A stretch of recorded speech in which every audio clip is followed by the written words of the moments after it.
Ce plan, il ressemble finalement beaucoup à celui qui avait été fait pour l'automobile et dévoilé il y a très exactement 15 jours par Emmanuel Macron, avec ces trois mêmes objectifs pour faire de la France que la France reste une nation majeure de l'aéronautique. Premier objectif, d'abord, répondre à l'urgence. Cela passe par un renforcement des mesures de chômage partiel, des prêts garantis d'État. Il s'agit aussi d'éviter qu'une compagnie annule une commande et pour cela, l'État français pourrait apporter sa garantie pour qu'une compagnie puisse étaler ses échéances de remboursement de prêts. Enfin, la ministre des Armées, qui fait partie de cette conférence de presse, va passer une commande de 600 millions d'euros pour l'achat d'avions, de drones et d'hélicoptères. Deuxième volet, il est consacré cette fois aux petites et moyennes entreprises du secteur. Il s'agit en particulier d'éviter qu'une pépite française puisse être rachetée par un prédateur étranger. Pour cela, il y aurait la création d'un fonds d'investissement, qui sera en grande partie financé par les quatre géants du secteur, Airbus, Safran, Thales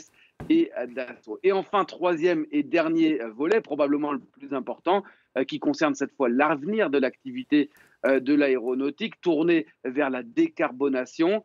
Pour cela, l'objectif majeur, c'est de produire un avion zéro carbone d'ici 2035 avec 15 ans d'avance sur le calendrier initial. L'objectif là, c'est d'être à la pointe devant les États-Unis, devant la Chine, et cela passe par des investissements directs cette fois, une aide de 1,5 milliard d'euros sur 3 ans par l'État.